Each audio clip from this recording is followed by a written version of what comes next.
السلام عليكم ورحمة الله. الحمد لله رب العالمين والصلاة والسلام على سيد الأنبياء والمرسلين وعلى آله وأصحابه ومن تبعهم ودعا بدعوتهم إلى يوم الدين. أما بعد، أعوذ بالله من الشيطان الرجيم. بسم الله الرحمن الرحيم. ويا أهل الكتاب تعالوا إلى كلمة سواء بيننا وبينكم ألا نعبد إلا الله ولا نشرك به شيئا ولا يتخذ بعضنا بعضا أربابا من دون الله. صدق الله العظيم.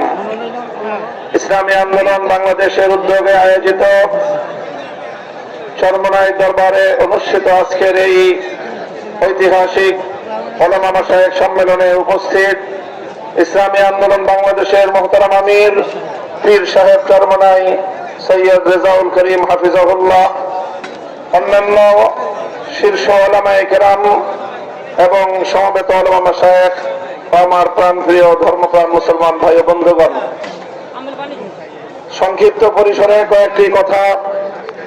আজকের বাংলাদেশের বিশেষত জাতীয় রাজনৈতিক প্রেক্ষাপটে উলামায়ে কেরামের সামনে ঐতিহাসিক সুযোগ এসেছে এবং সুযোগ আসার কারণে তাদের কাছে ঐতিহাসিক জিম্মাদারি এবং দায়িত্ব বর্তেছে।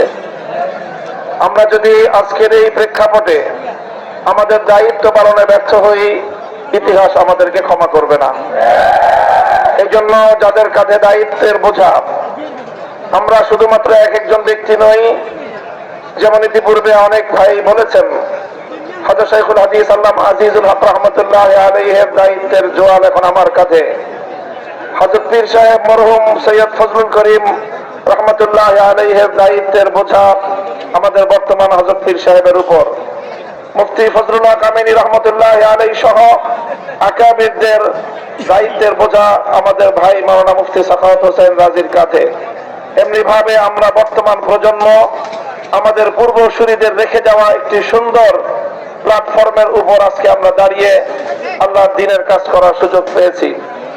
কাজে এই জায়গা থেকে আজকের জাতিকে যদি আমরা নেতৃত্ব দিতে, যথাযথ দিক নির্দেশনা দিতে যদি আমরা ব্যর্থ হই, তাহলে আমাদেরকে অনেক বড় মাসুল গুনতে হবে, দুনিয়াতেও এবং আখিরাতেও।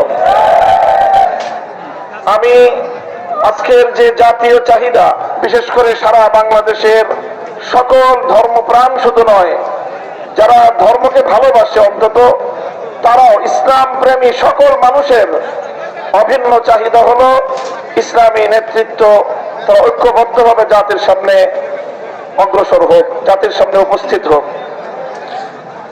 আমি আমার দীর্ঘ যে পর্যবেক্ষণ বাংলাদেশের ধর্মীয় এবং রাজনৈতিক অঙ্গন নিয়ে, সেটা আমি দেখি যে বাংলাদেশে আমরা আলহামদুলিল্লাহ ইসলামিক দৃষ্টিকোণ থেকে আমাদের পার্শ্ববর্তী উপমহাদেশের অন্যান্য দেশের তুলনায় আমরা অনেক সহনশীল একটি জায়গায় রয়েছি।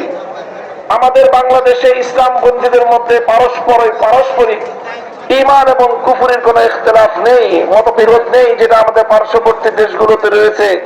সেখানে শিয়া সুন্নির মতো জটিল বিরোধ রয়েছে।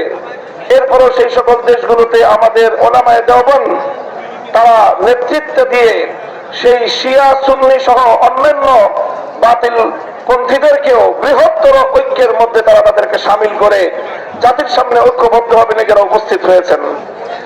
আমি মনে করি বাংলাদেশে এখন ইসলামিক অঙ্গনে 4টি পক্ষ রয়েছে, যাদের মধ্যে আমাদের মধ্যে বিভিন্ন শাখাগত, ফিকহি মাসআলাগত এবং বিভিন্ন আকীদার খুঁটিনাটি বিষয়ে ঈমান এবং তাওহীদ এবং রিসালাত আখিরাত ছাড়া আকীদাগত অন্যান্য কিছু বিষয় আমাদের মধ্যে মতপার্থক্য রয়েছে।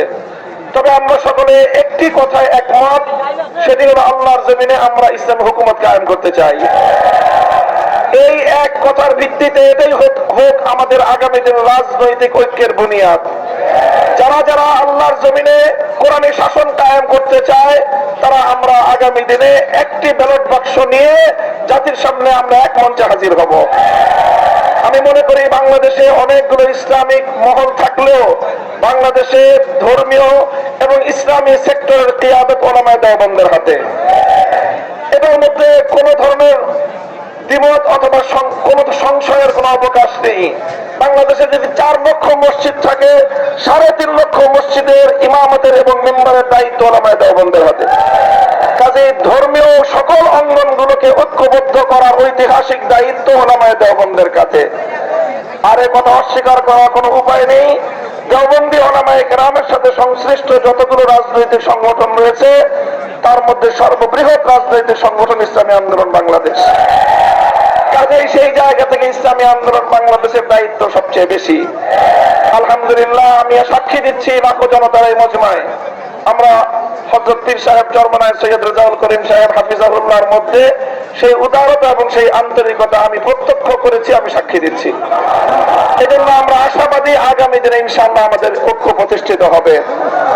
এই জন্য আমাদের যে কথা আমরা একমত, সেটা হলো আগে আমাদের উলামায়ে দেওবন্দের নেতৃত্বে যে সকল রাজনৈতিক সংগঠনগুলো পরিচালিত হচ্ছে, আমরা আমাদের মধ্যে আমাদের ঐক্যকে আরো সংহত এবং মজবুত করব। ইতিমধ্যে আমির হেফাজত আল্লামা শাহ মুহিবুল্লাহ বাবুনগরী হাফিজাহুল্লাহর পক্ষ থেকেও আমাদেরকে সকল সংগঠনকে দাওয়াত দেওয়া হয়েছে। কাজে ইনশাআল্লাহ আমরা আশা করছি যে অদূর ভবিষ্যতে অনতিবিলম্বে আমাদের ঘরানার সব রাজনৈতিক সংগঠন আমরা সীসাডালা প্রাচীরের মতো ঐক্যবদ্ধ হব। এরপরে বাংলাদেশে অপর 3টি ইসলামী ধারাকেও রাজনীতির ক্ষেত্রে আল্লাহর জমিনে ইসলামী হুকুমত কায়েম করার জন্য তাদেরকেও আমরা তাদের কাছে দাওয়াত নিয়ে যাব ইনশাআল্লাহ। সেটা হলো, একদিকে বাংলাদেশে আরেকটি অঙ্গন রয়েছে আহলে হাদিস সম্প্রদায় হিসাবে বিশাল একটা সম্প্রদায় বাংলাদেশে রয়েছে। আমার যতদূর জানা, তারাও এই বিষয়ে বর্তমানে অতীতের যে কোনো সময়ের তুলনায় উদার দৃষ্টিভঙ্গি লালন করছেন। ডক্টর আসাদুল্লাহ গালিব এবং মাওলানা আব্দুর রাজ্জাক বিন ইউসুফের নেতৃত্বে আহলে হাদিস ভাইয়েরা তারা রাজনৈতিক অঙ্গনে উলামায়ে উম্মতের সাথে উলামায়ে দেওবন্দের সাথে ঐক্য করার জন্য তারা প্রস্তুত রয়েছেন। আমাদের আরেকটি অঙ্গন রয়েছে যাদেরকে আমরা সুন্নি বলে জেনে থাকি, সেই সুন্নি ভাইয়েরাও আমি আশা করি এবং আমার কাছে যতটুকু ধারণা, তারাও ঐক্যের জন্য প্রস্তুত রয়েছেন। তৃতীয় যে আরেকটি গ্রুপ রয়েছে জামায়াতে ইসলামী বাংলাদেশ, যারা দীর্ঘদিন ধরে রাজনৈতিক অঙ্গনে আল্লাহর জমিনে আল্লাহর আইন বাস্তবায়ন করার স্লোগান নিয়ে যারা কাজ করছেন, তাদেরকে আমরা উদাত্ত আহ্বান জানাবো এবং তাদের কাছে আমরা দাওয়াত নিয়ে যাব। এইভাবে উলামায়ে দেওবন্দ যদি ঐক্যবদ্ধ হয়ে আহলে হাদিস, সুন্নি, জামায়াতে ইসলামী সহ ঐক্যবদ্ধ হতে পারে, বাংলাদেশের উম্মতের উলামায়ে কেরামের কাছে জিজ্ঞাসা করা ছাড়া কোন রাজনৈতিক সিদ্ধান্ত গ্রহণ করা যাবে না। বাংলাদেশ ইনশাআল্লাহ আল্লাহর নিজাম অনুযায়ী চলবে, কোরআনী শাসন বাস্তবায়ন হবে ইনশাআল্লাহ। সেই দিন আমরা দেখতে পাবো আমাদের হায়াতে, আমাদের জীবদ্দশায় দেখতে পাবো। আমি আশা করি আগামী নির্বাচন হবে আমাদের জন্য সেই ধরনের বৃহত্তর একটি ঐক্য জাতিকে উপহার দেওয়ার মোক্ষম সময়। আমি আপনাদের সকলের কাছে দোয়া চাই যে এভাবে যেন আমরা আমাদের ভূমিকাগুলো পালন করে যেতে পারি।